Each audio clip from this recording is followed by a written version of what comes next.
मेंदूवर परिणाम झाला आहे का नाही? तुकोबाराची भाषा आहे. तुकोबारा म्हणले ज्याच्या संबंधामध्ये आपल्याला काहीच माहिती नाही त्याच्या संबंधामध्ये काय बोलावं.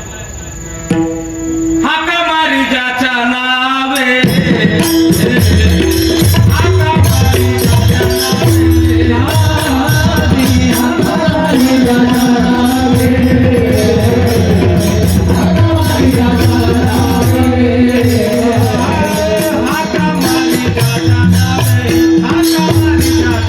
नावे, हाका मारी ज्याच्या नावे, हाका मारी ज्याच्या नावे,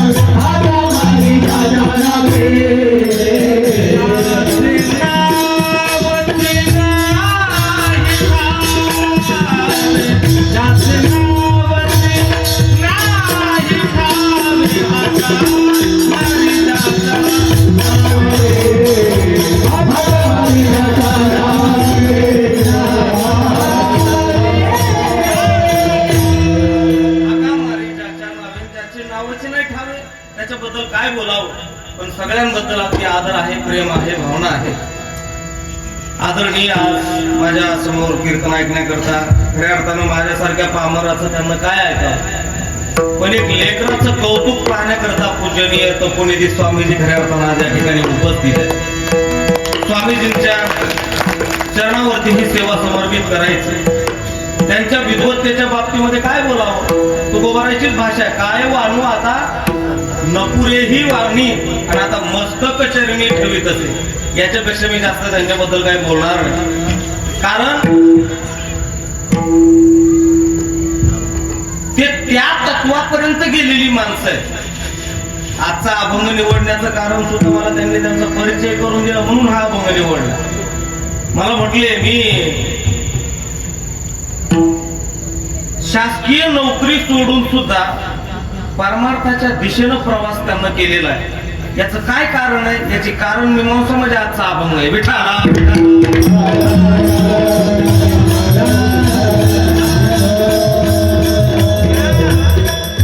मृत्यू लोकांमध्ये पैसा सोडून जो जगतो त्याला तर जगतो हा शब्द तिथं संभवत नाही. लक्षात येते ना तुमच्या. पैसा जर सोडला तर माणसाचं जगणं बरोबर आहे. सगळे पाठीमागे लागले कशाच्या, बोला की राव, कशाच्या, पैशाच्या. पण पैशाला सुद्धा लात मारून परमार्थ स्वीकारला हे साधूचे लक्षण आहे. याला म्हणायचं वैराग्य मूर्ती. लक्षात येते ना. वैराग्य कशाला म्हणतात. यह लोकापासून तर परलोकापर्यंतच्या भोगाच्या इच्छेच्या त्यागाला काय म्हणतात, वैराग्य म्हणतात. आणि असं धगधगतं वैराग्य खऱ्या अर्थानं आज माझ्या समोर उपलब्ध आहे. महाराजांच्या चरणारविंदी तोडके मोडके हे शब्द अर्पण करायचे. विठ्ठला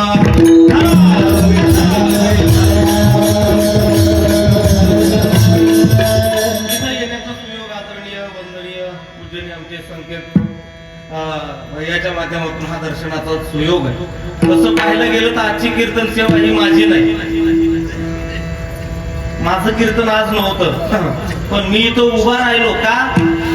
तुकोबाराय म्हणले प्रत्येक गोष्ट प्रारब्धाने घ्यावी लागते. अन्नमान धन घेतो प्रारब्धा अधीन. खऱ्या अर्थानं माझ्या प्रारब्ध भोगाने आलेली ही कीर्तन सेवा आहे.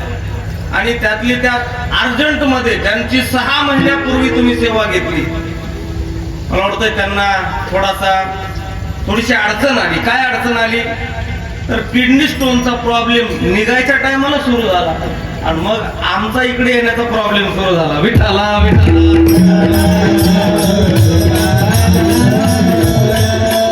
तुमचा काय प्रॉब्लेम आहे. 12-12:30 वाजता इकडे यायचं म्हणजे हा मोठाच प्रॉब्लेम आहे का नाही. वाचोनी आलो येथं वरी. आता उरले ते हरी तुम्हा समर्पण. 400 किलोमीटरचा हा प्रवास करून खऱ्या अर्थानं आज मी तुमच्या समोर उपस्थित आहे. ही सेवा माझी नाही तर खऱ्या अर्थानं ही सेवा मारुती रायनं माझ्याकडून करून घेतली. मारुती रायलाच असं वाटलं असं बास आता तुम्ही या आणि एवढी सेवा करून तुम्ही जा. आपल्या हातात काहीच नाही. 5 गोष्टी अशा आहेत शास्त्र सांगतं त्या जिथं असतील तशा आणि जशा असतील तशा मिळतातच. कोणत्या कोणत्या.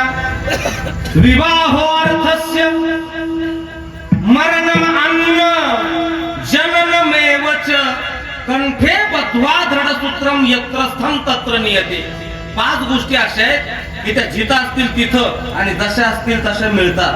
पहिली गोष्ट विवाह. विवाह म्हणजे काय? मौत आहे का नाही? तुम्ही जागेत ना सगळे. विवाह म्हणजे काय? बोला बोला. लग्न. जिथं लग्न होणार ते तिथंच होणार. मुलीचा बाप किती जरी म्हणला मी माझी मुलगी विहिरीत ढकलल पण त्या घरी देणार नाही, ती तिथंच जाणार. लक्षात येते ना तुमच्या? इथलं येते कुठलं? प्रारब्ध.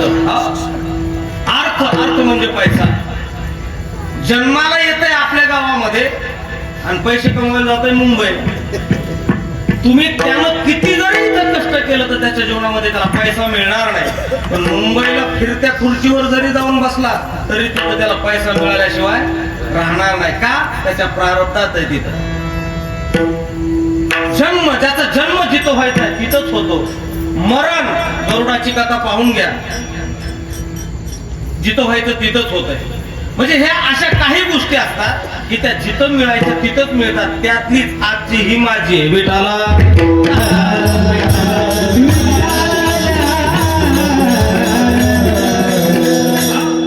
आणि याच अनुषंगाने आज मारुतीरायची आपल्याला सेवा करायची. हा 36वा अखंड हरिनाम सप्ताह. मला वाटतं मारुतीरायाच्या मूर्ती प्राण प्रतिष्ठापनेचाच आहे का? कशाच्या निमित्तानं? झोपले की काय तुम्ही? हा सप्ताह जो आपण करतोय कशाच्या निमित्तानं?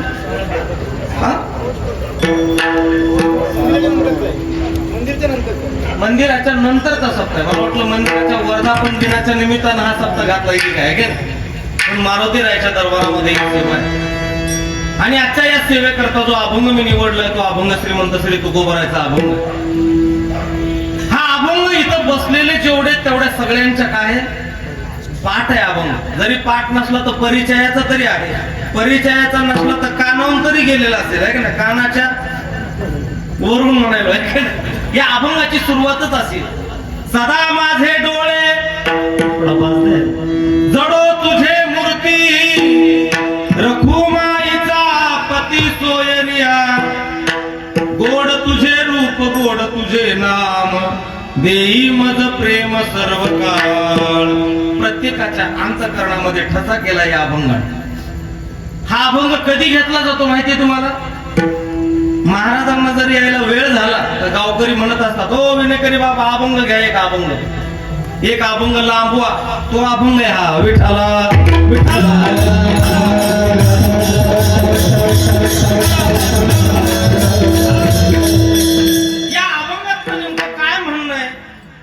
तर या अभंगातलं एका वाक्यात उत्तर सांगतो. आज तुकोबरायनं या अभंगामध्ये इंद्रिय निग्रह साधवलाय. काय साधवलाय? इंद्रिय निग्रह साधवलाय. खऱ्या अर्थानं इंद्रियावर विजय मिळवणं, इंद्रियावर ताबा मिळवणं, इंद्रियावर सत्ता गाजवणं हे जेवढं कठीण आहे तेवढं या जगामध्ये दुसरी कोणतीच गोष्ट कठीण नाही. सगळ्यात कठीण जर कोणती गोष्ट असेल तर कोणती? इंद्रिय निग्रह करणं फार कठीण गोष्ट. आणि त्यातली त्यात आज तुकोबरायनं ज्या इंद्रियावर भर दिलाय त्या इंद्रियाचं नाव आहे, बोला बोला बोला, डोळे. डोळे. हा डोळा आहे ना, डोळा बाबा एवढा वाईट आहे. कोण? डोळा एवढा वाईट आहे, एवढा वाईट आहे, चांगलं बघत नाही. ऐकता तुम्ही माझे चांगले शब्द? हा डोळा चांगलं पाहत नाही आणि जे पाहायचं नाही ते तिकीट देऊन पाहिल्याशिवाय राहत नाही. त्याचं नाव डोळा आहे. लक्षात येते ना तुमच्या? पांडुरंग परमात्म्याची जर मूर्ती पाहायची म्हटलं की म्हणते असं करतंय. कोण? तुम्ही बोलत चला बरं मला, कारण तुमचं आणि माझं नातं असं आहे, वक्ता तो वक्ता नव्हे श्रोते विन. आणि तरुण पोरं करता सांगू का? बाबाची माफी मागून बोलतो बरं. हमें जो तुम्हारा सहारा न मिलता, अगर जिंदगी का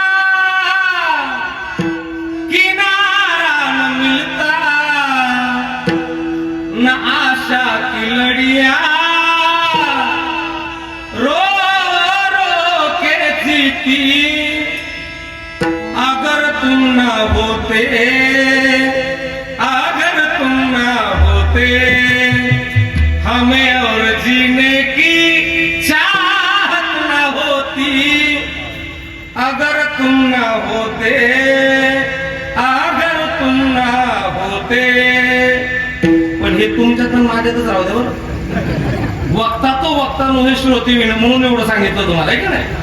कितीही मोठा वक्ता असेल आणि त्याच्या समोर जर श्रोता चांगला नसेल तर मला वाटतं ते वक्ता फेल जाण्याची शक्यता असते. विडाला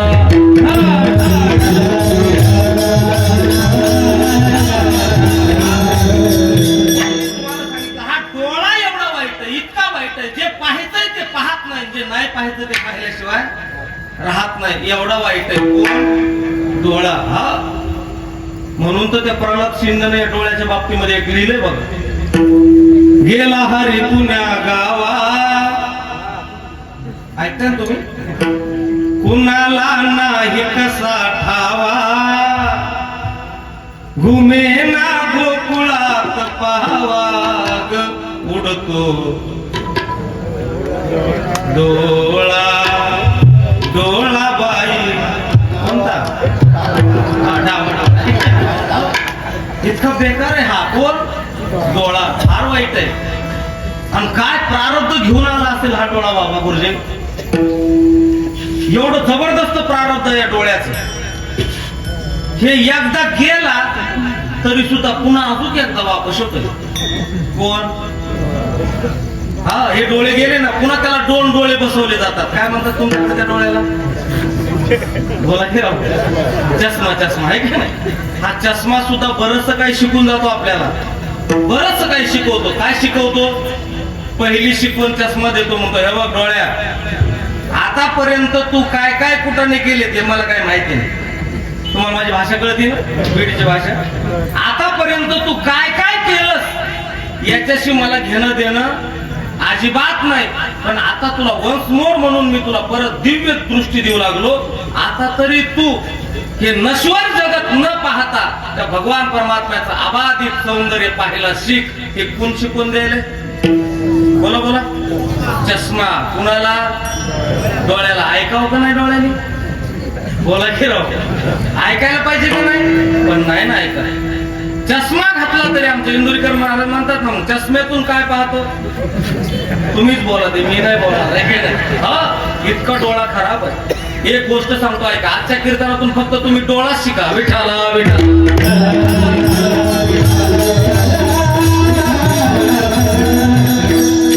या डोळ्यानं आतापर्यंत चांगल्या चांगल्याची वाट लावली.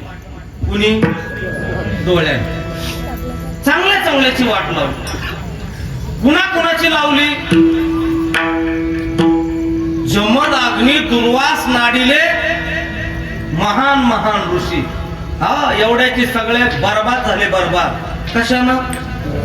डोळ्यानं बर्बाद झाले. डोळ्यानं. एक माणूस तर एवढा मोठा माणूस की त्या माणसाच्या प्रॉपर्टीचा जर हिशोब काढला तर कॅल्क्युलेटर सुद्धा बंद पडत आहे. इतकी मोठी प्रॉपर्टीचं जाऊ द्या, त्याची विद्वत्ता जर काढली तर ती विद्वत्ता सुद्धा, त्या विद्वत्तेला सुद्धा तोड नाही एवढी त्याची विद्वत्ता आहे. काय नाव आहे त्याचं? हा पटकन तुम्हाला कळालं. काय नाव त्याचं? रावण. काय त्याची विद्वत्ता आहे. त्यानं जे लिहिलेलं स्तोत्र आहे की नाही, शिवतांडव स्तोत्र, ते संता घेऊन सुद्धा म्हणता येत नाही, एवढा अवघड. एवढी विद्वत्ता आहे त्याची. प्रॉपर्टीच्या बाबतीमध्ये तर तुकाराम महाराजांनी त्याची प्रॉपर्टीच लिहून काढली. किती घर, सोन्याचे किती घर, चांदीचे किती घर, विटाचे किती घर, दगडाचे किती घर, काय ते सगळं मापच लिहिलं. कुणी? शुद्ध कांचनाचे सप्तकोटी. मग बाकीचं लंके माझी घरे किती ते ऐका, हा अभंग सगळा पाहून घ्या तुम्ही. एवढी त्याची प्रॉपर्टी, एवढा विद्वान माणूस. बरं, ज्या जातीत जन्माला आला ती जात बी स्टँडर्ड. कोणत्या जातीत जन्माला आला? बोला. हा कोणत्या जाती जन्माला आला? ब्राह्मण जाती. आणि कुळात कोणत्या जन्माला आला? हा थोडं कुळ खराब आहे बरं. भावार्थ रामाने फार छान गोवी आली त्याची. राक्षस कुळीचा रावण, तो शुद्ध जातीचा ब्राह्मण, नित्य करी वेद पठण ब्रह्म याचा नातू. हा एवढा जबरदस्त असताना सुद्धा चांगलाय का नाही रावण?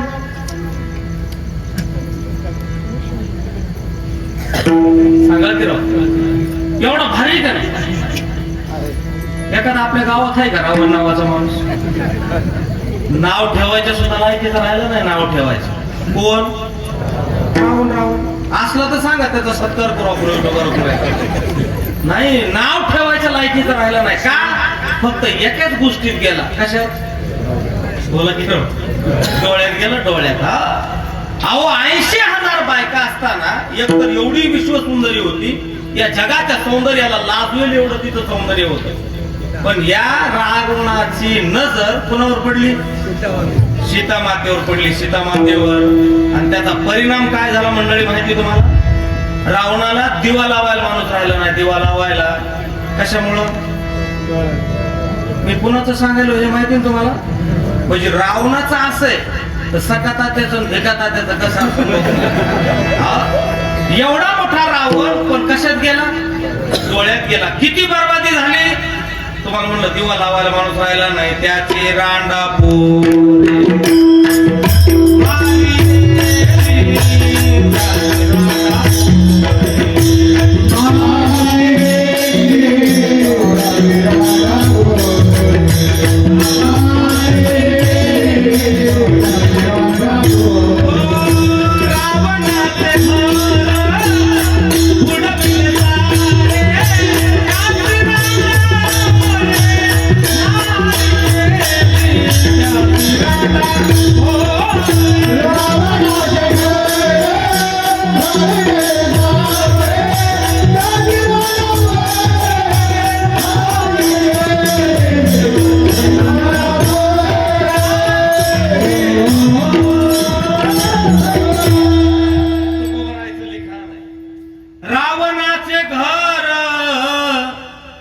बुडविले सारे त्याची रांडा पोरे मारेली.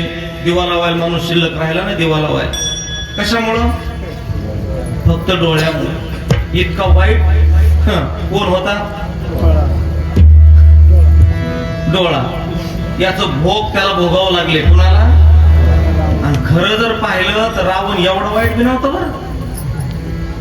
तुम्ही तो ग्रंथ वाचा. कोणता? त्या ग्रंथाचं नाव आहे रावण संहिता. काय नाव आहे? रावण संहिता. असा एवढा ग्रंथ आहे. केवढा? तो ग्रंथ जर वाचला तर तुम्ही देवाच्या पाया पडायचे नाही, रावणाच्याच पाया पडतात म्हणतात. एवढा भारी होता रावण. कोण? रावण. रावण एवढा स्टँडर्ड, एवढा भारी त्याच्यामध्ये रावण रेखाटलाय. खरंच लय भारी रावण. किती रावण चांगला सांगू का? चांगला रावण. तुम्हाला तुला कशाला बोलले आहे का? रावण एवढा चांगला होता ज्यावेळेस सीता मातेला घेऊन गेला. कोण? कंस आहे का नाही? रावण.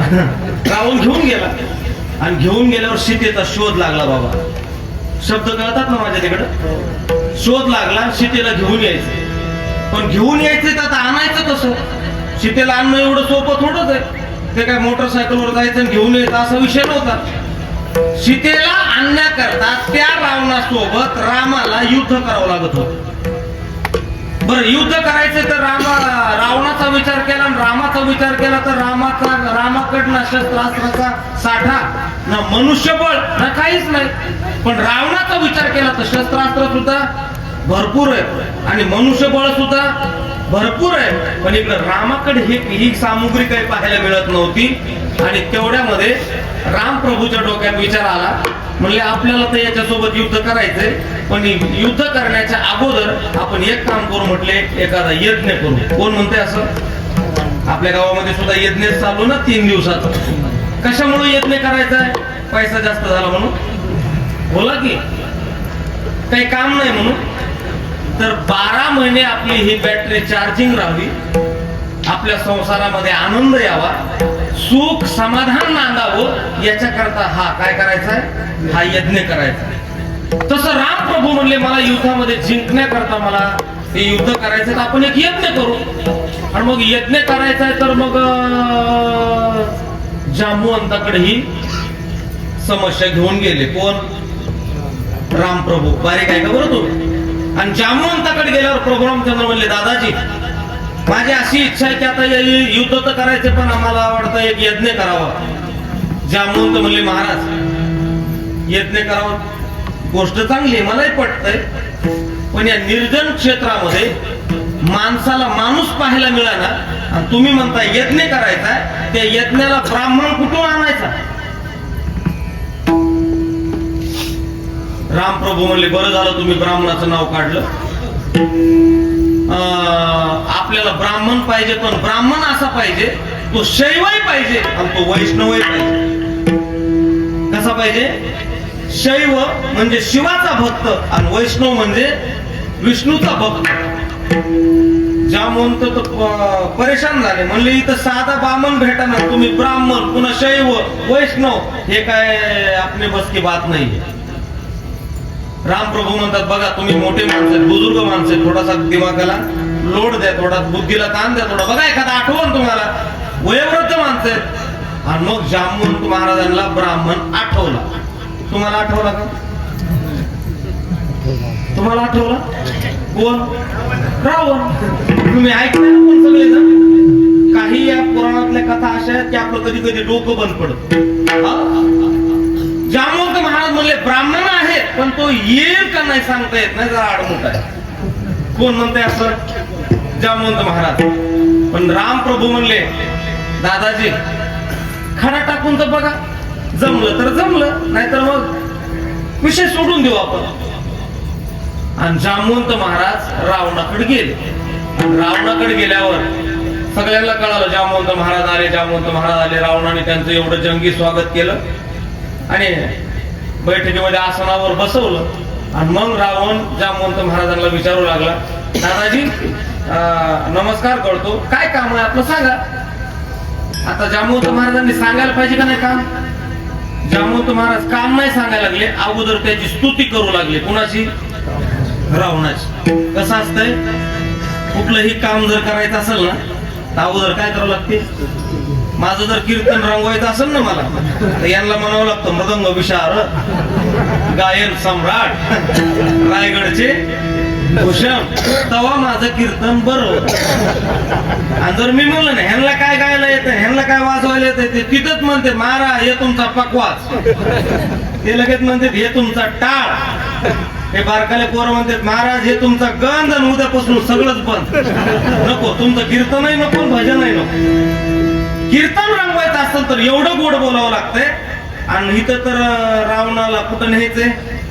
तुम्ही ऐकताय ना सगळेजण पण मग बर.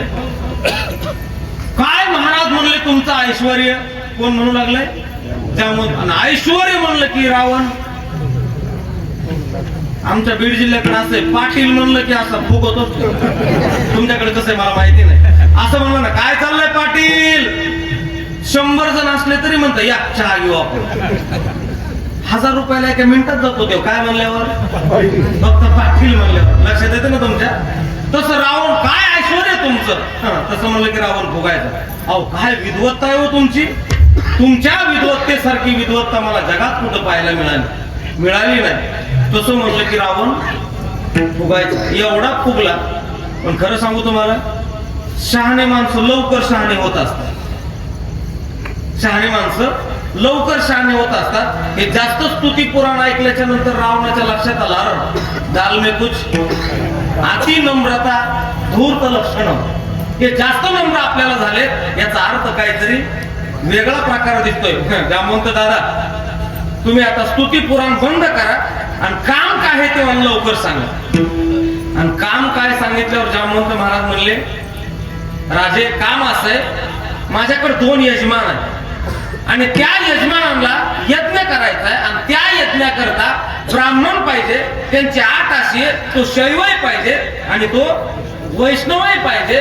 आणि मला या जगामध्ये भरपूर फिरलो पण तुमच्यासारखा माणूस मला दिसला नाही. माझी अशी इच्छा आहे की त्या 2 यजमानाचं यज्ञाची पूर्ण आहुती तुम्ही करून द्यावी. रावण हुशार माणूस. तुम्ही बारीक ऐकलं तर तुमच्या लक्षात येईल. रावण काय म्हणलं माहिती का? दादाजी, या यज्ञाचा विषय लंका विजय तर नाही ना? रायगड कळत आहे तुम्हाला? लंका विजय तर नाही ना? जामवंत महाराज मिश्किल हसले. काय म्हणले माहिती का? हो, असंच आहे. रावण काय म्हणला असेल असं तुम्हाला वाटतं?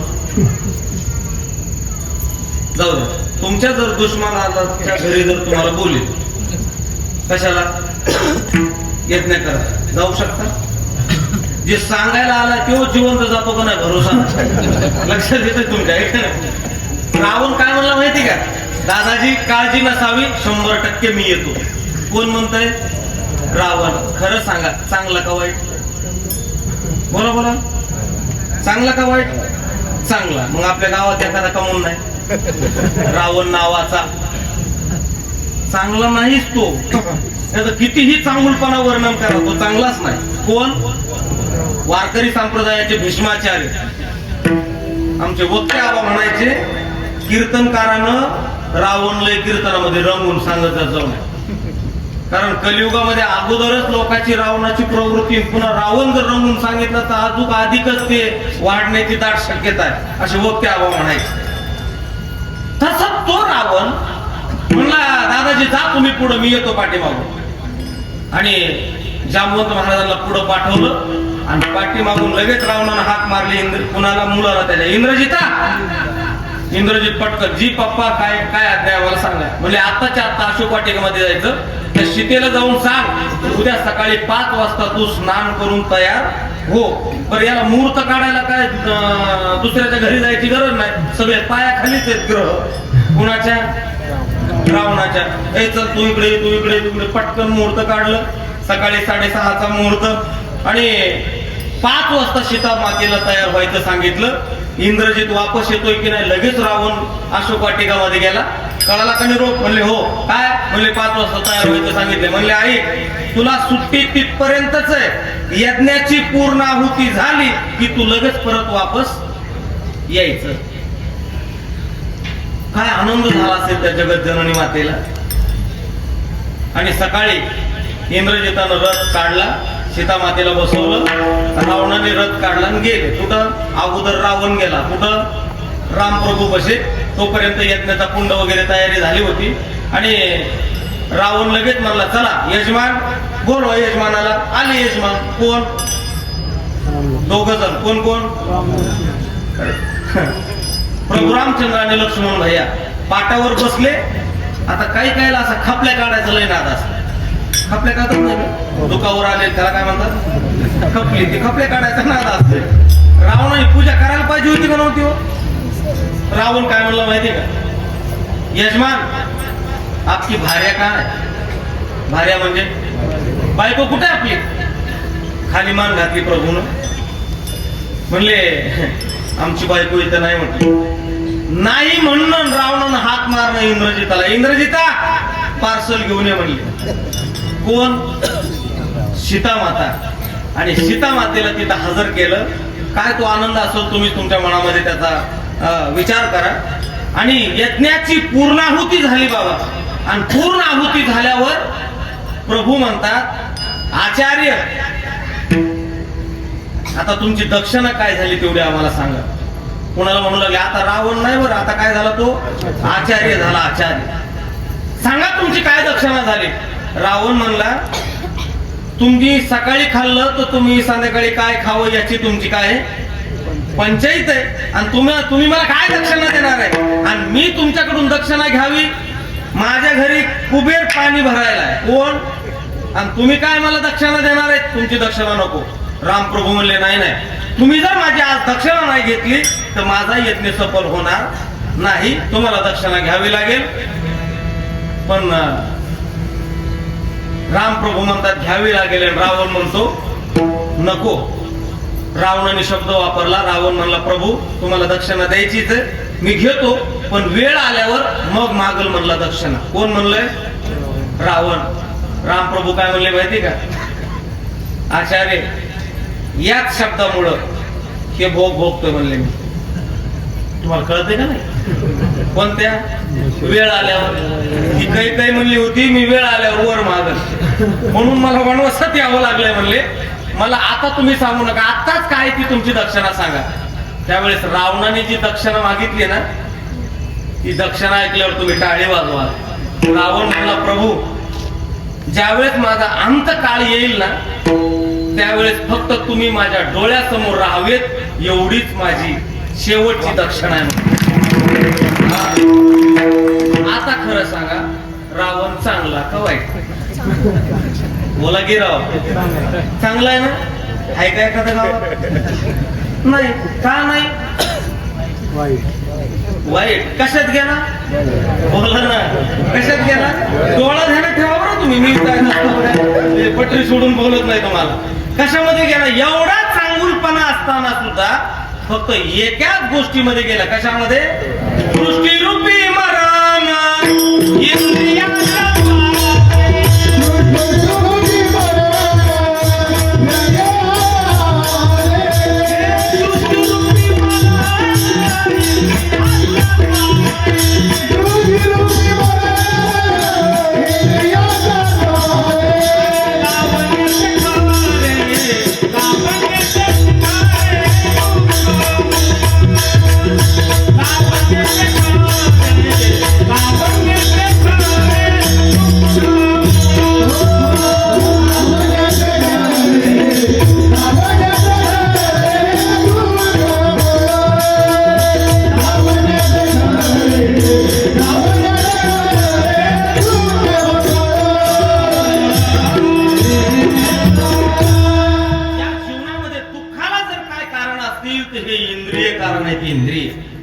सृष्टीरूपी मरण इंद्रियाच्या द्वारे आणि लावण्य ते खरे दुःख मूळ.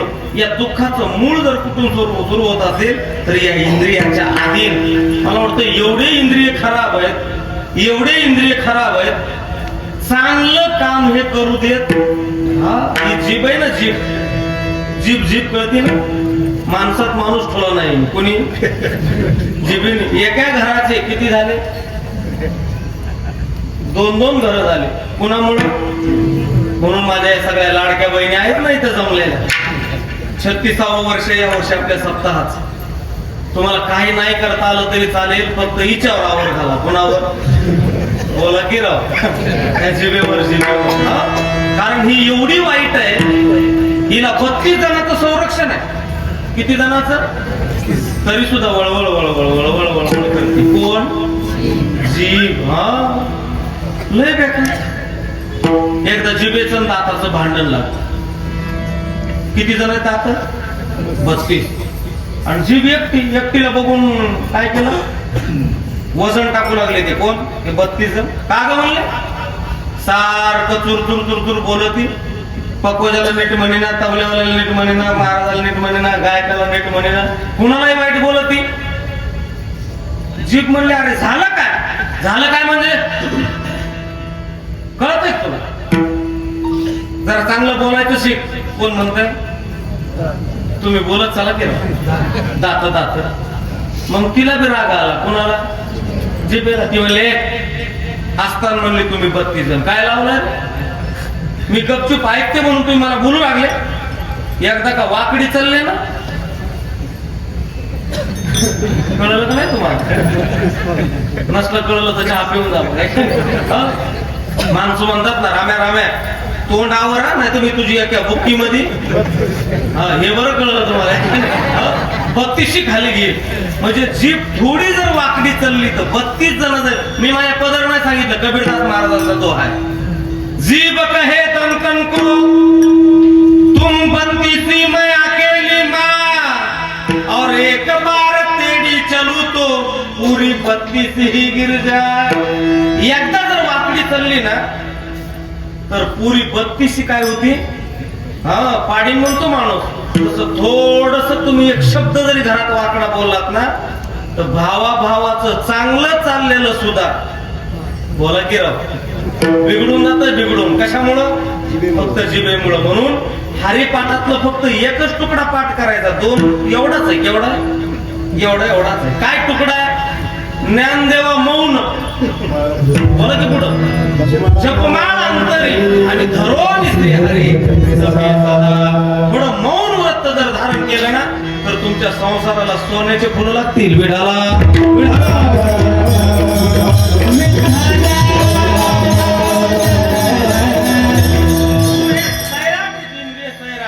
जिव्हाला चावली भोजन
जिव्हा लाचावली भोजना. त्यानं काय झालं तेने पावलो मुख बंधना.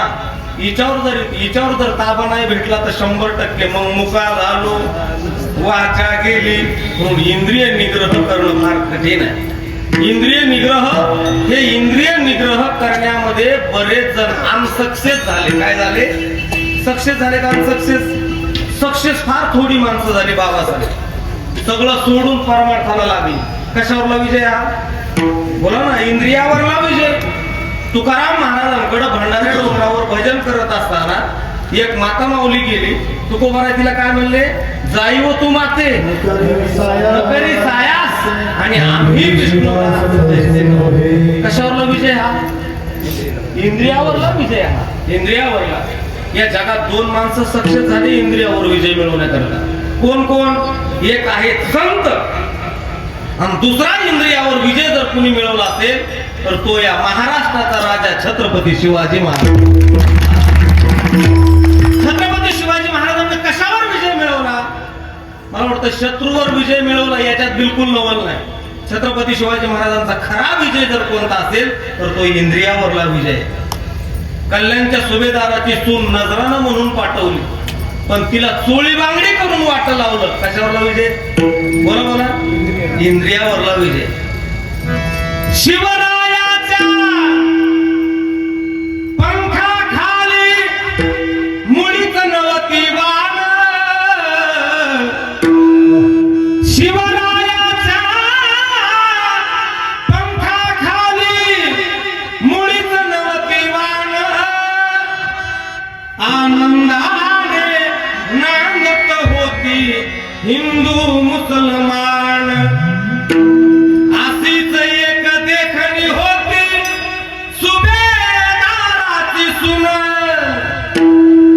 त्या सुनेला आई म्हणाला राजा तो फुलवाण.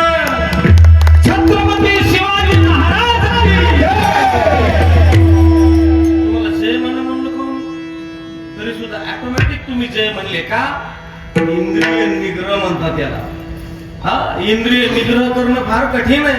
याच्यामध्ये चांगले चांगले फेल गेले. कशामध्ये? या परीक्षेत चांगले चांगले नारदासारखे. नारद माहितीये ना कोण? नारद. त्याला सुद्धा किती पोरं झाले? बोला की 60 पोरं झाले. 60. कशामुळं? फक्त इंद्रियाच्या अधीन गेल्यामुळे. धडक मारी शंकरा केला ब्रह्म्याचा मातेरा. इंद्रचंद्रासी दरारा लाविला जेने लाविला जेने लाविला जेने. यज्ञामध्ये देव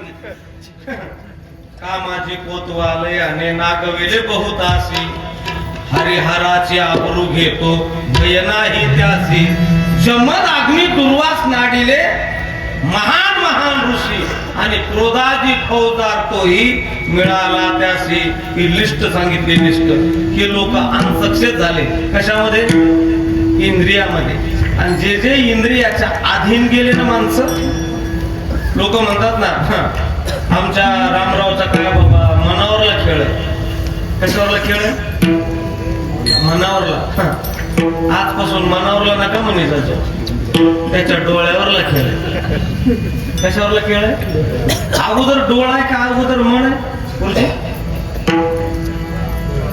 अगोदर पाहतय आणि मग त्याच्यावर बाकीचा विचार केला जातो मग कोण खतरनाक आहे बोला डोळा एवढा खतरनाक या इंद्रियाच्या अधीन माणसं गेली की त्यांना कळत नाही आपण काय करतोय म्हणण्यापेक्षा ते गुरु मानित नाही तो परमार्थही मानत नाही आणि तो आपण कुणासोबत काय चर्चा करतोय त्याची आपली वयाची मर्यादा आहे का नाही याचा सुद्धा त्याच्यापाशी विचार नाही का कशाच्या अधीन गेलं मागच्या महिन्यामध्ये एक बातमी गाजली होती बघा तुमच्याकडे आली का नाही मला माहित नाही मालेगाव तालुक्यात आलती का छोटीशी एवढी मुलगी 2, 2.5, 3 वर्षाची ऐकलं तुम्ही बातमी टीव्हीला फार गाजली कितीवर 22 वर्षाचा नराधम तो पोरगा 2 वर्षाच्या मुलीवर त्यानं अत्याचार केला कशाच्या अधीन गेले बोला ना इंद्रियाच्या अधीन गेले इंद्रियाच्या अधीन मला वाटतं हे सुद्धा कळत नाही कुणाला जे त्याच्या अधीन गेले त्याच्या अधीन त्याला ना गुरुला मानते ना शिष्याला निळोबरायचा फार एक सुंदर अभंग निळोबरायचा अभंग असा आहे पहिल्या पहाऱ्यात या पहिल्या पहाऱ्यात पहिल्या पहाऱ्यात या पहिल्या पहाऱ्यात पहिल्या पहाऱ्यात या पहिल्या पहाऱ्यात या पहिल्या पहाऱ्यात या पहिल्या पहाऱ्यात या पहिल्या पहाऱ्यात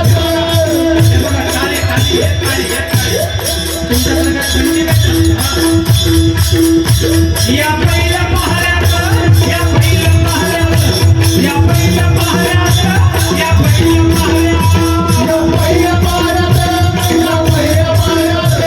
पहिल्या पहाऱ्यात या पहिल्या पहाऱ्यात या पहिल्या पहाऱ्यात गुरु लोभी धनवान शिष्य लोभी अतिदीन दोघांची लटपट लागली पूर्ण कोणी कोणाचे आवडणार पहिल्या पहाऱ्यात पहिल्या पहाऱ्यात या पहिल्या पहाऱ्यात या पहिल्या पहाऱ्यात या पहिल्या पहाऱ्यात या पहिल्या पहाऱ्यात या पहिल्या पहाऱ्यात या पहिल्या पहाऱ्यात काय झालं अजून काय झालं बरोबर म्हणतात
तिसरा पहारा फटफट फटफट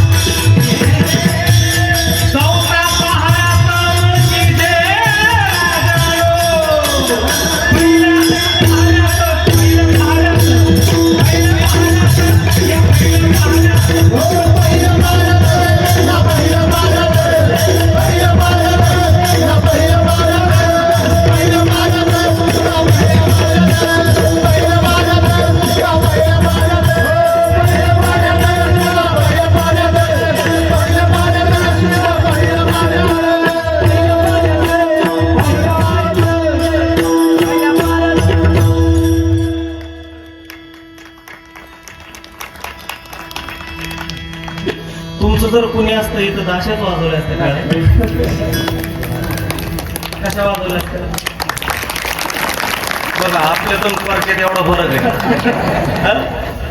किती सुंदर आहे निळोबरायचा हा सगळा अभंग तुम्ही पाहून घ्या घरी गेल्यावर निळोबरायचा गाथा उघडा गुरु लोभी धनमान शिष्य लोभी अति दीन दोघाची लटपट लागली पूर्ण कोणी कोणाशी आवरे यानं काय झालं म्हटले याच्या अधीन झाल्यामुळं ब्रह्मज्ञान झाले ओस पाहिले दुःखाचे दिवस अंती झाले कासावीस काम संबंध राजानो म्हणून हे सगळा जो प्रकार घडतोय कशामुळे घडतोय फक्त इंद्रियामुळे घडतोय इंद्रियामुळे आणि आज तुकोबरायचं तेच म्हणणं आहे भगवंता माझे जे हे डोळे आहेत ना हे एवढे विचित्र आहे जे पाहायचं नाही ते पाहतात आणि जे पाहायचंय ते पाहत नाही म्हणून माझी एवढी एक विनंती आहे की फक्त माझ्या डोळ्यासमोरून तुझी मूर्ती जाऊच नाही असं माझं म्हणणं आहे कोण म्हणतोय तो गोबरा बरं आता दृष्टी पुढे ऐसा चतुर आहे आणि जो मी तुझं पाहे पांडुरंगा माझ्या डोळ्यासमोरून तू जाऊच नाही म्हणून शब्द वापरलाय काय वापरलाय सदा काय वापरलाय सदा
तुम्ही लगे विठाला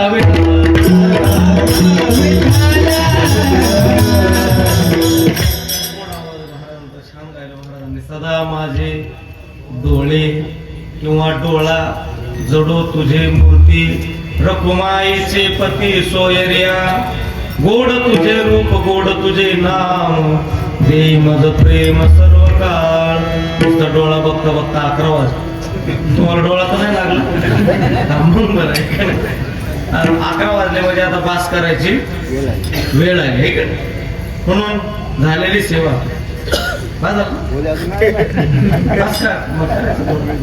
बघायचं का एक चरण 12 वाजता मग बरं आहे मग तुमच्या ऐकण्याची क्षमता आहे म्हणल्यावर मग सदा माझे डोळे हा आग्रह धरलाय तुकोबाराने शब्द टाकलाय सदा काय शब्द टाकलाय सदा म्हणजे सतत काय सतत तू माझ्या डोळ्यासमोरून बाजूला जाऊच नाही अशी तुकोबारायच्या अभंगातली मागणी आहे. हा काय आहे एवढं त्याच्या सौंदर्यामध्ये की तुकोबाराय म्हणतात तू माझ्या डोळ्यासमोरून जाऊच नाही? एवढं काय त्याच्यामध्ये? मला वाटतं त्याच्यामध्ये जे आहे ते कुठंच नाही. कुणामध्ये? आज तुकोबाराय त्याच्या सौंदर्याचं पाहण्याची मागणी करतायत. काय त्याच्या सौंदर्यामध्ये एवढं? तर त्याच्या सौंदर्यामध्ये काय आहे? तर त्याच्या सौंदर्यामध्ये सौंदर्यच आहे. हेच खूप मोठं झालं. काय त्याच्या सौंदर्यात? तुम्ही म्हणा महाराज काय आमच्याकडे सौंदर्य नाही काय? या जगामध्ये सौंदर्यवान माणसं नाहीत अशातला प्रकार नाही. जर या जगात सौंदर्य जर नसतं तर ही पदवी निघाली नसती. भारताची विश्व असं आहे का नाही? काय काय काय काय भारताची विश्व सुंदरी हे पद निघलं असतं का? ज्या की भारताची विश्व सुंदरी म्हणजे भारतामध्ये सगळ्यात सुंदर कोण असेल तर ती आहे. जी असेल ती आहे का नाही? जिला भेटल ती, जिला भेटला असेल ती, आणि जिचं आहे तिचं. पण आता ऐका, भारतामध्ये किंवा या मृत्यू लोकांमध्ये सुंदरता नाही अशातला प्रकार नाही. पण प्रकार अशातला ही सुंदरता टिकत नाही हाच मोठा प्रकार तुमच्या लक्षात येते का बघा. पण भगवंताच्या बाबतीमध्ये हा प्रकार घडत देशकाल वस्तू भेद मावळला आणि आत्मा निर्वाळला जगदाकार त्रिकाला बाधित सत्य. हा तो कालही दिसायला तेवढा सुंदर होता, आजही तेवढा सुंदर आहे आणि उद्या सुद्धा तेवढा सुंदर आहे. आपण जाऊ द्या कालचं कशाला, आपण सकाळी हँडसम, सकाळी कसे हँडसम, दुपारी त्याच्यातलं हँड निघून जात नुसतं सम, आणि संध्याकाळी सम सम सम सम कळत आहे म्हणजे नुसतं क्यों काजी रोते तो बोले हमारी सूरत वैसी आहे. आपण सकाळी दिसायला बरे, दुपारी जरा बरे, आणि संध्याकाळी तर फार आपला चेहरा सुकून जातो. पण त्याच्याच चेहऱ्यामध्ये हा बदलाव घडत अजिबात घडत नाही. बघा आपल्या सुंदरतेचं गोष्ट सांगू का तुम्हाला? एखादं 2-1.5 वर्षाचं लेकरू आहे, 1-1.5 वर्षाचं लेकरू आहे.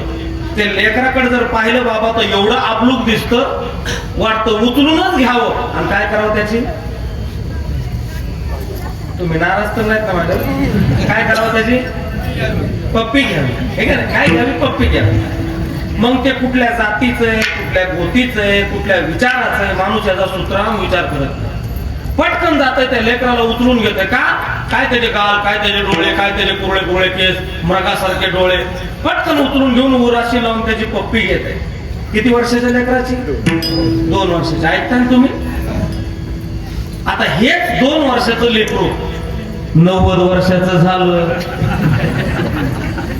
आता कुणी म्हणाल का बाळा ये कॉपी दे बरं, म्हणाल का? आता नाही म्हणू शकत गुरु का? आता त्याच्या सौंदर्याचा राज आहे. आता पहिल्यासारखं दिसतंय का ते? मी नाही सांगत, तुकोबाराय म्हणतात गाढवाचे तहाने पालट तीक्ष्णोक्षणे उपजता बरे दिसे पण रूप वाढता ते नासे. ज्ञानोबारायचे असं म्हणणं आहे. प्रथम वैस्का काळी लावण्याची नभाळी प्रगटे दैसी आगळी अंगण अंग.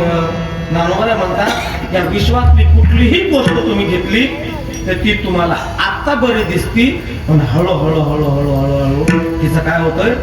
ऱ्हास होतोय, ऱ्हास. आता माझ्या कमरेला बांधलेले पांढरं उपर नाही, पुढच्या वर्षी कीर्तनाला येताना याचा ब्राईटनेस एवढाच राहील का? बोला गेलं होतं नाही राहील का? एवढा नाही. कसं पडल हे तुम्हालाच माहिती, कसं पडल आमच्यापेक्षा टिकत नाही या जगातली सुंदरता. पण सुंदरता जर कुठं टिकलेली पाहायला मिळत असेल तर ती भगवंताच्या जवळच आहे. हा सर्व गुण संपन्न आहे तो. ऐका यशस्वी औदार्य ज्ञान वैराग्य ऐश्वर्य हे साही गुणवर्य वसती जेत म्हणून तो भगवंतो. असा तो सर्व गुण संपन्न असणारा भगवान परमात्मा. किती रूपाची खान आहे ती? राजस सुकुमार मदनाचा रवी शशिकळा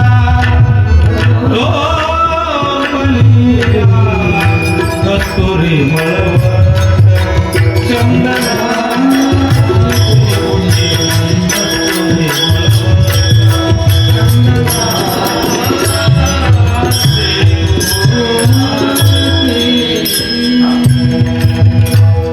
रूप सावळे सुकुमार आणि कुंडल मकराकार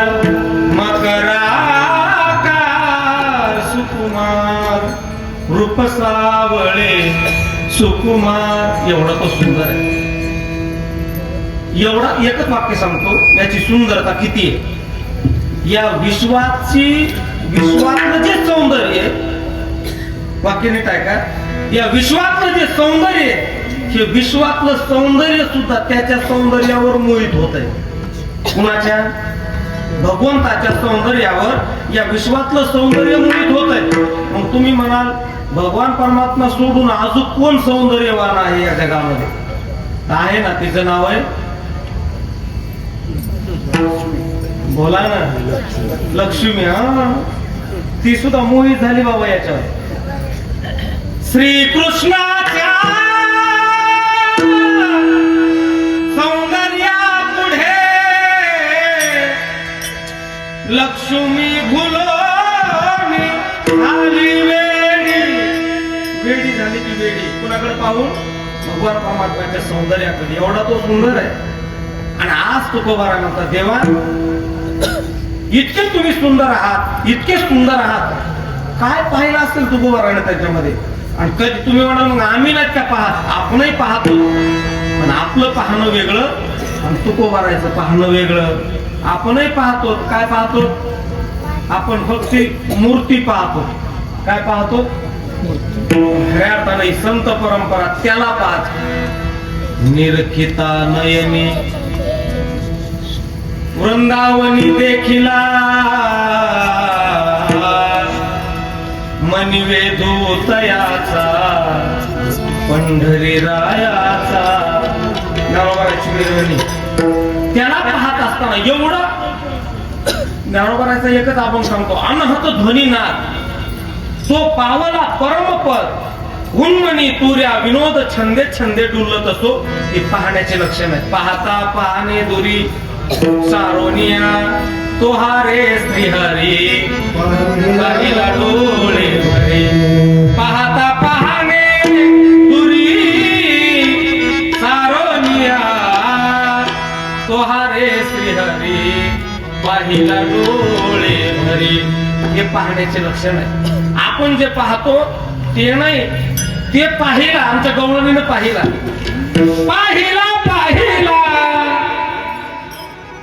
नंदाचा नंदन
माझ्या मनाचा ठाव घेतला.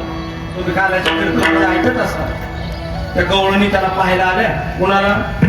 देवाला. जन्म झाला त्याचा, पाहायला आल्या. एक एक एक एक आत जायची आणि पाहायची. कसा आहे ग? पहिली आत गेली, तिनं पाहिला. ती म्हणली पाहिला नंदाचा नंदन. दुसरी आत गेली, पाहून बाहेर आली. तिला तिसरी विचारती कसा आहे ग? ती म्हणली काय सांगू बाई, सावळे परब्रह्म आवडे आजीवा मने मन राणीवा घर केले काय करू सये सावळे गोविंद. काय सांगू म्हणले त्याला पाहिल्याबरोबर माझ्या मनाचा ठाव त्यानं घेतणार त्याचं सौंदर्य. एक ठिकाणी वृंदावनातली होती उत्तर भारतातली. ते म्हणली काय त्याचं मेकअप केलं म्हणली कुणी यशोदा माते. जरी की पगडी बांधे सुंदर आखोवाला जरी की पगडी बांधे सुंदर आखोवाला कितना प्यारा लागे मोरा बाके बिहारी वाला कितना सुंदर लागे बिहारी कितना लागे प्यारा प्यारा हो प्यारा हो प्यारा हो प्यारा हो. त्याच्या सुंदरतेच्या बाबतीमध्ये शब्दात तिथं शब्द नाही लागत. म्हणून तुकोबारा म्हणतात सदा माझे डोळे जडो तुझे मूर्ती रखमाईच्या पती सोयर्या. का बरं गोड तुझे रूप गोड तुझे नाम. रूप एवढं गोड आहे नाम तर त्याच्याही पेक्षा गोड आहे. अमृताहुनी गोड नाम तुझे देवा नाम तुझे देवा मन माझे केशवा कामा नये अमृताहुनी गोड नाम तुझे देवा नाम तुझे देवा. एवढं त्याचं नामाचं महात्म्य श्रेष्ठ आहे. आणि कलियुगात सगळ्यात मोठं साधन आहे. कलियुगी उद्धार आहार न लगे अनेक साधने अल्पनारायणे दाखविली. कलियुगा माझी करावी कीर्तन सगळ्यात सर्वश्रेष्ठ साधन कोणतं असेल तर हे नाम साधन आहे. या नाम साधनेमध्ये जर आपण सतत जर चिंतन केलं तर तुम्हाला बाकीचा कुटाणा करण्याची गरज नाही. कोणता कुटाणा? शरीर शोषण प्राण निरोधन मनुजय हटयोग भूत पीडन कुंडलिनी कलिमल दल भंग ऊर्ध्व वायूचा श्वेत तोडो निकरी हो वन भंग ब्रह्मारंद्री मिसळे परिमुक्षुदंग ओम नमो भगवते राम कृष्ण वासुदेवा. हे कुटाणे करण्याची गरज नाही. सगळ्यात सोपे हे साधन लाभ येतो घरा वाचेची उच्चारा राम हरी. राम कृष्ण हरी एवढं जरी या जीवेनं एवढं जरी केलं ना तरी या कलियुगामध्ये फार मोठं श्रेष्ठ साधन एवढंच आहे. फक्त नामचिंतन करा. बाकीच्या याच्यामध्ये जर तुम्ही पडाल तर दुःख पदरामध्ये पडल्याशिवाय राहणार नाही. ज्ञानोबा म्हणले योगाची या वाटा जे निघाले गा सुभटा तया दुःखाचाची वाटा भागा आला. त्या योग मार्गाच्या जर नादी लागले तर 100% दुःख आहे. कर्म मार्गाच्या नादी लागले तर 100% दुःख आहे. कर्म धर्म नव्हती चांग आणि उन्ही अंगी पतनाला गेल्याशिवाय तुम्ही राहणार नाही. का तर त्याच्यातलं आपलं उचित विधी विधान न कळे न घडे सर्वता. त्याच्यातलं उचित विधी कळत नाही आणि त्याच्यातलं आपल्याला विधानही कळत नाही.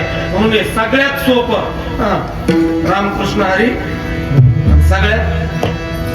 सगळ्यात भारी आहे का नाही. फक्त एवढंच म्हणा रामकृष्ण हरी. एवढं जर केलं ना बस सर्वश्रेष्ठ आहे. बाकी कुठं नाही का गण लावायची गरज नाही.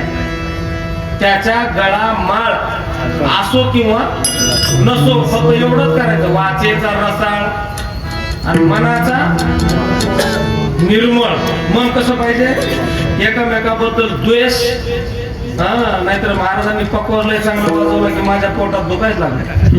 हे असं नसलं पाहिजे. मग काही उपयोग नाही. केवढी मोठी माळ घातली तरी त्याचा काही फायदा नाही. म्हणजे लय मोठी माळ आहे त्याच्या गळ्यात लय मोठा गंध लावतोय काही फायदा नाही. तुम्ही गंध लावून फायदा नाही. तुम्हाला जर वेगळाच छंद असेल तर तुमचा गंध काय करेल तुम्हाला लक्षात येते का मी काय बोलतोय तुम्हाला, आहे का नाही?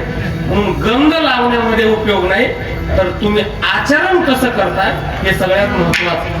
म्हणून तर लक्ष्मण भैया नाही का म्हणले, आचरण से आचरण अच्छा. लक्षात येते का बघा, तुम्हाला कळलं तर, आहे का नाही? म्हणून आचरण माणसाचं फार महत्वाचं आहे, आणि आचरण जर शुद्ध झालं तर जीवन नक्कीच यशाच्या शिखरापर्यंत गेल्याशिवाय राहणार नाही. म्हणून फक्त एवढंच एक वाक्य सांगतो, चलता चलता कोणाच्याच बद्दल आपल्या अंतःकरणामध्ये द्वेष भावना नसावी, बस एवढाच परमार्थ आहे. बाकी काय परमार्थ अजिबात नाही, अजिबात. पण ही आपल्याकडून गोष्ट घडत नाही. एखाद्यानं जर बोर घेतला तर आपल्याला टेन्शन येत आहे. बोर घेतात का तुमच्याकडे? कशाचा? पाण्याचा. बोर घेतला तर आपण काय होतो, शेजाऱ्यानं बोर घेतला तर दुसरा शेजारी बोर होऊन जातो का, तर याला पाणी लागलं म्हणलं आहे का नाही? तर ही जर भावना तुमच्या अंतःकरणामध्ये असेल तर तुमची केलेला परमार्थ, तुमची केलेली उपासना, केलेली भक्ती 100% केलं. पण तुम्हाला एक सांगतो परमार्थाची व्याख्या, एखाद्याच्या अंतःकरणाला जर दुःख झालं आणि त्याचं दुःख पाहून जर तुमचं अंतःकरण जर डबल दुखावलं तर याच्यापेक्षा मोठा परमार्थ दुसरा कोणताच नाही, कोणताच नाही. एखाद्याला जर ठेस लागली तर तुमच्या सुद्धा डोळ्याला पाणी आलं पाहिजे, हाच खरा परमार्थ. कोण्याही जीवाचा वर्म सर्वेश्वर पूजनाचे ऐकाजी तुम्ही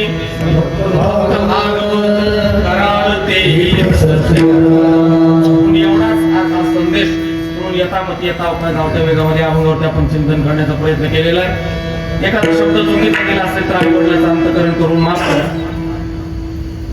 या ठिकाणी हा येण्याचा सुयोग आदरणीय आमचे संकेत भैया यांना आम्हाला फोन केला, म्हणले महाराज तुम्हाला आता लाज रखो तुम मेरी प्रभूजी असा प्रकार आहे.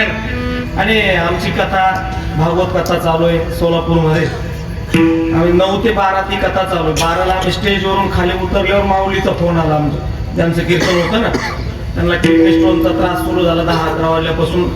आणि मग त्यांना म्हणलं अगोदर लोकेशन पाठवा मग सांगतो यायचं का नाही यायचं, आहे का नाही? म्हणजे किती अंतर आहे, येणं होतंय का नाही होतंय. म्हणून हा अंतराचंही जजमेंट बसलं आणि खऱ्या अर्थानं तुमच्या सगळ्यांच्या दर्शनाचा सुयोग आज माझ्या जीवनामध्ये मला प्राप्त झालेला आहे. कदाचित हनुमंतरायांचीच इच्छा आहे, भोगतोन घडी संचिता मनी समाधान. म्हणून खऱ्या अर्थानं आज संतांचं दर्शन झालं, स्वामीजींचं दर्शन झालं. संत भेटती आजी मज तेने मी झालो चतुर्भुज, दोन्ही भुजा तुळी सहज दोन्ही सूक्ष्म वाढल्या, आलिंगन सुख वाटे प्रेम चिदानंद घोटे, हर्ष ब्रह्मांड उथटे समूळ उठे मी पण. या संताशी भेटता तुम्ही सगळं तो अभंग पाहून घ्या. संत भेटीतला जो आनंद आहे, संत भेटीतलं जे सुख आहे, ते सुख या जगामध्ये दुसरीकडं कोणतंच नाही. आणि सगळ्यात अवघड आहे, बहु अवघड आहे संत भेटी. आणि ही भेट आज खऱ्या अर्थानं माझ्याच्यानं तुमच्यामुळे मला ही शक्य झाली. म्हणून तुम्हाला सर्व गावकरी मंडळींना मनापासून वंदन आहे. आदरणीय पूजनीय महाराज आज या ठिकाणी माझ्यासमोर कीर्तन ऐकण्याकरता 2 तास बसले. खऱ्या अर्थानं त्यांनी माझं कीर्तन ऐकावं एवढं काही मी मोठा नाही, पण तुम्हाला मी प्रस्तावनेमध्येच म्हणलो, लेकराचं कौतुक हा बाप पाहत असतो. कोण पाहत असतो? पुत्राच्या विजयी. आणि पिता सुखावत जाईल. बापाला त्यावेळेस आनंद होत असतो. पोरग बोबड जरी बोलायला लागलं तरी बाप म्हणतो बघ ना कत बोलत आहे. लक्षात येतं तुमच्या? तसं त्यांना बापाचं अंतःकरण करून खऱ्या अर्थानं महाराजांनी ही सेवा ऐकली, म्हणून महाराजांच्या चरणारविंदी ही सेवा समर्पित करतोय. आदरणीय सर्व ही महाराज मंडळी, हरिभक्तपरायण गायनाचार्य, मृदंगाचार्य, आज माझ्या बरोबर आलेले मृदंगाचार्य, मृदंग विशारद, मृदंग सम्राट हरिभक्तपरायण आमचे यशवंत महाराज धोत्रे, त्यांनाही खऱ्या अर्थानं मनापासून वंदन आहे. त्यांचं युट्यूब चॅनल आपुलकी कीर्तनाची हे युट्यूबला तुम्हाला पाहायला मिळेल. आपुलकी कीर्तनाची या युट्यूब चॅनलवर. आणि माझं गणेश महाराज वारंगे हे फेसबुक पेज आहे, त्या पेजला सुद्धा तुम्ही काय करा, बोला की फॉलो करा म्हणतात, फॉलो आहे का गणेश महाराज वारंगे या नावानं पेज आहे, त्या पेजला फॉलो करा आणि त्यांच्या युट्यूब चॅनलला आता मला सबस्क्राईब करा, लाईक करा, बेल आयकॉनची घंटी पण दाबा, त्याला सहकार्य करा. म्हणून खऱ्या अर्थानं त्या सगळ्या गोष्टी कशासाठी आहेत माहिती आहेत? फक्त सुखासाठी. कशासाठी? सुखासाठी. म्हणून आजच्या अभंगामध्ये सुद्धा तुकोबाराय म्हणले ना, तुका मन काही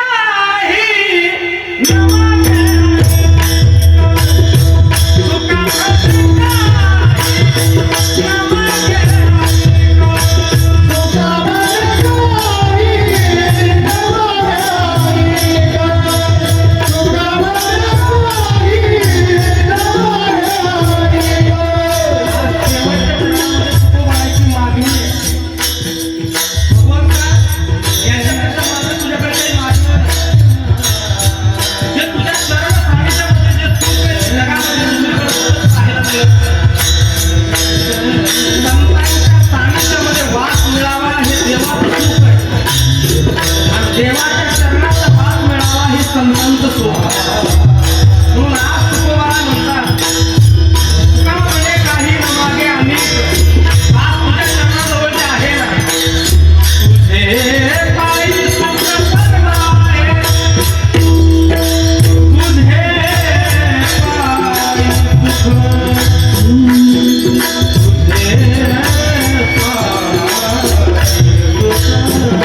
तुझे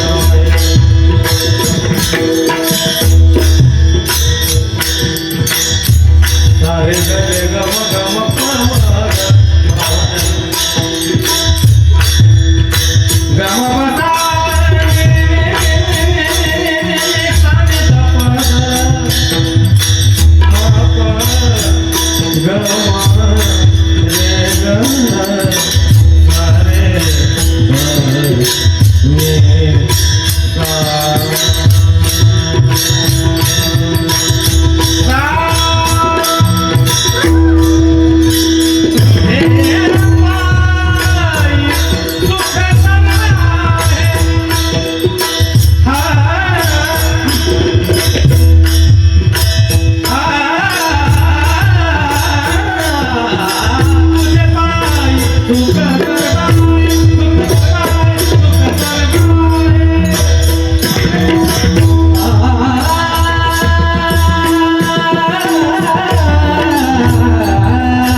Hare